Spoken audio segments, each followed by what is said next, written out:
சரிங்க. இப்போ கோழி வளர்ப்பு வந்து 60க்கு மேல நான் இன்ஃப்ராஸ்ட்ரக்சர் இன்க்ரீஸ் பண்ணதுக்கு அப்புறம் தான் அத நான் ப்ரீட வந்து இன்க்ரீஸ் பண்ண போறேன்னு சொல்லுவீங்க. ஸோ இந்த ஆட பொறுத்தவரைக்கும் இத எப்படி கொண்டு போலான்னு இருக்கீங்க? இந்த ஆட்டுக்கு தாங்க என்னோட அடுத்த பிளான் இருக்கு. பரல் NLM ஸ்கீம் மூலியமா அப்ரோச் பண்ணிட்டு இருக்கேன். பரல் போட்டேன்னா இன்னும் ஒரு 1/2 ஏக்கரையுமே பட்டையில அந்த ஸ்கீம் பத்தி கொஞ்சம் சொல்லுங்க தெளிவா. ஓகேங்க. NLM ஸ்கீம் வந்து மோடி மூலியமா கவர்மெண்ட்லேருந்து சென்ட்ரல் கவர்மெண்ட்லேருந்து வருதுங்க.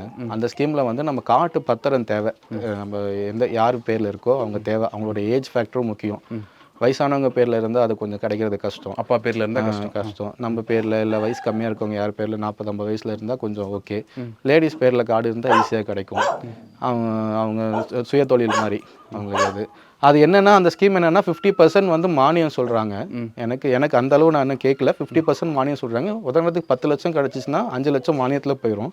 மிச்சம் 5 லட்சத்து நம்ம மாதம் கட்டுற மாதிரி வரும். வட்டி இல்லாமல் நினைக்கிற வட்டி இல்லாமல் கட்டுற மாதிரி வரும். அந்த ஆட்டு பண்ண ஸ்டார்ட் பண்ணுறதுக்கா இல்லை ஏற்கனவே பண்ணிட்டு இருக்கவங்களுக்கா? ஆட்டு பண்ண ஸ்டார்ட் பண்ணுறவங்க பண்ணலாம். இப்போ நான் ஏற்கனவே பண்ணுறேன், நானும் பண்ணலாம். ஃபீல்டுக்கு வருவாங்க, எக்ஸாமின் பண்ணுவாங்க. என்ன ஆடு இருக்குது, தீவனம் இருக்கா, இடம் இருக்கா, எப்படி என்ன எக்ஸாமின் பண்ணிட்டு தான் அப்ரூவ் பண்ணுவாங்க. பேட்சை தான் பணம் ரிலீஸ் பண்ணுவாங்க. இப்போ எதுக்கு வாங்குற, ஷெட்டு போட வாங்குறேன். இப்போ எதுக்கு காசு கேட்குற, ஆடு வாங்குறேன். ஆல்ரெடி இதில் எக்ஸ்பீரியன்ஸ் இருக்கான்னு பார்ப்பாங்க. ஆல்ரெடி இதே மாதிரி இருந்து நான் வித்துட்டு இருக்கேன், எனக்கு லாபம் இருக்குது, நான் என்ன எக்ஸ்டெண்ட் பண்ண போகிறேன்னு சொன்னால் எனக்கு தாராளமாக கொடுப்பாங்க. தீவனமும் இன்க்ரீஸ் பண்ணிவிட்டு பரல் போடலான்னு ஒரு ஐடியாவில் இருக்குங்க. ஸோ ஆடில் தான் நான் கான்செப்ட் பண்ணலாங்க. ஏன்னா ஆட்டில் நோய் மேலாண்மை கம்மி. இதில் ரொம்ப டிமாண்ட் இருக்குது. கோழி மாதிரியே டிமாண்ட் இருக்குது ஆட்டுக்கும்.